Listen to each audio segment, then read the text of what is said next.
Hi hello everyone, நான் உங்க advocate Pratibha. இன்னைக்கு சட்டமும் நானும் சீரிஸ்ல நம்ம எதை பத்தி பார்க்க போறோம் அப்படின்னு பாத்தீங்கன்னா, இன்ஸ்டால எனக்கு ஒரு டிஎம் வந்திருந்தது. சோ அந்த டிஎம்ல கிளைண்ட் கேட்டிருந்த கொஸ்டினுக்கு நான் என்ன ஆன்சர் பண்ணியிருந்தேன் அப்படின்றதான் இந்த வீடியோல நம்ம பார்க்க போறோம். ஆக்சுவலி அந்த கிளைண்ட்டும் அவரோட ஃப்ரெண்டும் பார்ட்னர்ஷிப்ல ஒரு கார் வந்து வாங்குறாங்க, லோன்ல வாங்குறாங்க. இனிஷியல் ஒரு அமௌண்ட் பே பண்ணிடுறாங்க அப்படின்ற மாதிரி சொல்லியிருந்தாங்க.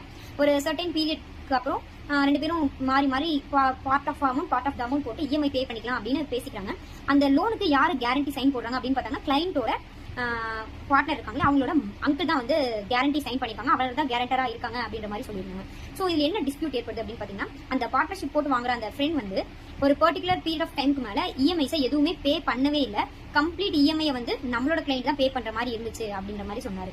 அது மட்டும் இல்லாம ரெண்டு பேருமே இப்போ ஒரு 6 months ஆச்சு காரை வாங்கினா, 3 months இவர் யூஸ் பண்ணிருக்காரு, 3 months நம்ம கிளைண்ட் யூஸ் பண்ணிருக்காங்க. ஸோ யூசேஜ் எல்லாம் ஈவனா தான் இருக்கு, ஆனா இஎம்ஐஸ் அவர் பே பண்ண மாட்டாரு. அது மட்டும் இல்லாம காரோட ரெஜிஸ்ட்ரேஷன் வந்து யாரோட பேர்ல பண்ணிருக்காங்கன்னா, நம்மளோட கிளைண்ட் நேம்ல தான் பண்ணிருக்காங்க.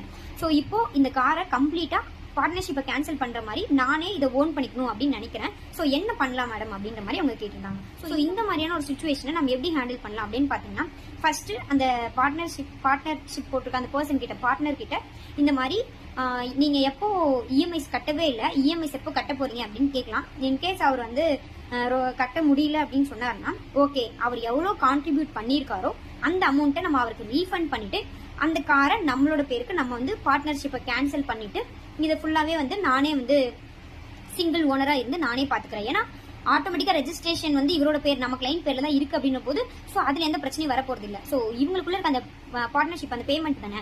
சோ இஎம்ஐஸ் நீங்க எவ்வளவு பே பண்ணிருக்கீங்களோ நான் ரீஃபண்ட் பண்ணிடுறேன் அப்படின்னு சொல்லிக்கலாம். செகண்ட் விஷயம் வந்து 3 months இவரும் யூஸ் பண்ணிருக்காரு, 3 months இவரும் யூஸ் பண்ணிருக்காரு. சோ 3 months நீங்க யூஸ் பண்ணதுக்கு நான் டிடெக்ட் பண்ணிடுவேன், நீங்க கொடுக்குற அமௌண்ட்ல இருந்து நான் டிடெக்ட் பண்ணிடுறேன். சோ பேலன்ஸ் அமௌண்ட் மட்டும் நான் உங்களுக்கு ரீஃபண்ட் பண்ணிடுறேன் அப்படின்னு நம்ம சொல்லலாம். அடுத்தது தேர்ட் வந்து என்ன பண்ணலாம்னா, கேரண்டர் வந்து பார்ட்னரோட அங்கிள். சோ கேரண்டர் அவர் தான் அப்படின்னும் போது அவர்கிட்ட இன்ஃபார்ம் பண்ணிடலாம், இந்த மாதிரி எனக்கும் அவங்களுக்கும் இந்த பார்ட்னர்ஷிப்பை நாங்க கேன்சல் பண்றோம், இந்த காரை மொத்தமாவே நானே வாங்கிக்கிட்டேன், இந்த கார் நானே வச்சுக்க போறேன், நானே தான் இனிமேல் இஎம்ஐ கட்ட போறேன், சோ நான் ப்ராப்பரா பே பண்ணிடுறேன் அப்படின்றத அந்த கேரண்டி சைன் பண்ண அந்த கேரண்டர், அதாவது அவங்க அங்கிள் கிட்ட நம்ம இன்ஃபார்ம் பண்ணிடலாம். அவ்வளவுதான். சோ இந்த விஷயம் பண்ணிட்டா இந்த காரை நம்மளோட பேர்ல வச்சுக்கலாம். சோ இப்படிதான் கேன்சல் பண்ணிக்கலாம் அப்படின்னு சொன்னேன். பட் அந்த ரிட்டன் டீட் எழுதி சொன்னேன். ரிட்டன்ல வந்து அந்த பார்ட்னர்ஷிப் கேன்சலேஷன் டீட் வந்து எழுதிக்கோங்க, எழுதி போத் பார்ட்டி சைன் பண்ணி ஒரு காப்பியை நீங்க வச்சுக்கோங்க, ஒரு காப்பியை உங்களோட பார்ட்னர் கிட்ட கொடுத்துருங்க அப்படின்னு சொன்னேன். Thank you. For more videos, follow me.